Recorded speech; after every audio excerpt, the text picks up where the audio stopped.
ইংরেজিতে একটা কথা আছে, ইউ আর হোয়াট ইউ ইট। এর অর্থ হচ্ছে আমরা যে খাবার খাই তা আমাদের ওভারঅল হেলথ এবং আমাদের স্কিনের ওপর ইফেক্ট ফেলে। আজ আমরা জেনে নেব আমাদের ডায়েটে কোন কোন খাবারগুলো আমরা ইনক্লুড করব এবং কোন কোন খাবারগুলো একটু অ্যাভয়েড করে চলতে হবে।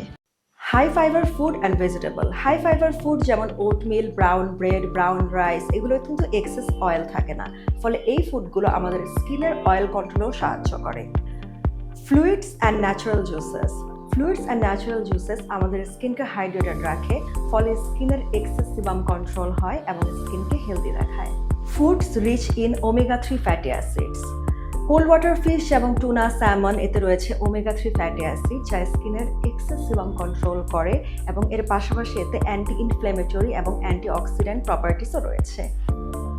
এতক্ষণ আমরা জানলাম কোন ফুডগুলো অয়েলি স্কিনের জন্য আমাদের একটু অ্যাভয়েড করে চলা উচিত। এখন আমরা জানবো কোন ফুডগুলো আমাদের ডায়েটে ইনক্লুড করলে আমাদের অয়েলি স্কিনের সিবাম কন্ট্রোল হবে এবং স্কিনকে আরেকটু বেশি হেলদি দেখাবে। Fatty meat. ফ্যাটি মিট বা রেড মিট, যেরকম ল্যাম্ব, বিফ, এই মিটগুলো, এতে প্রচুর পরিমাণ স্যাচুরেটেড ফ্যাট থাকে, যা আমাদের স্কিনের ওভারঅল ফ্যাট বা অয়েল প্রোডাকশনকে আরও বাড়িয়ে দেয় এবং এই ফ্যাটগুলো কিন্তু ক্ষতিকারক। এতে অনেক ইনফ্ল্যামেটরি উপাদান থাকে, যা আমাদের স্কিনের ব্রেকআউট এবং অ্যাকনিও বাড়াতে পারে। ডেইরি প্রোডাক্টস এবং সুগারি প্রোডাক্টস। ডেইরি প্রোডাক্টস যেমন দুধ, মাখন, চিজ এবং সুগারি প্রোডাক্টস যেমন সোডা এবং বিভিন্ন সুগারি ড্রিঙ্কস আমাদের স্কিনের ব্রেকআউটের কারণ হতে পারে।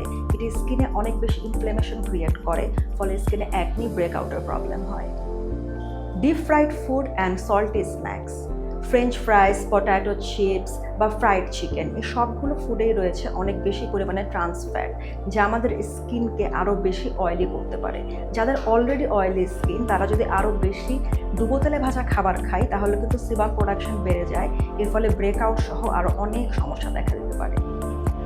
Too much caffeine. আমরা দিনে অনেকেই প্রায় 3-4 কাপ কফি খেয়ে থাকি। কফিতে রয়েছে অনেক পরিমাণে ক্যাফেইন, যা আমাদের স্কিনকে ডিহাইড্রেটেড করে তোলে, স্লিপ ট্রাবল করে, স্ট্রেস বাড়ায়। তাই কফির ইনটেক কমিয়ে এনে এর পাশাপাশি আমাদের বেশি পরিমাণে ফ্লুইড এবং হেলদি ড্রিঙ্কস পান করতে হবে। তাহলে আমরা জানলাম আমাদের ডেইলি ডায়েটে কোন কোন জিনিসগুলো ইনক্লুড করতে হবে এবং কোন কোনগুলো এক্সক্লুড করতে হবে, এবং এই জিনিসগুলো বাদ দেওয়ার মাধ্যমে এবং হেলদি ফুডগুলো আমাদের অ্যাড করার মাধ্যমে কিন্তু আমাদের অয়েলি স্কিনের অয়েল অনেকটাই কন্ট্রোল করা সম্ভব এবং স্কিনকে রাখা সম্ভব সতেজ ও প্রাণবন্ত।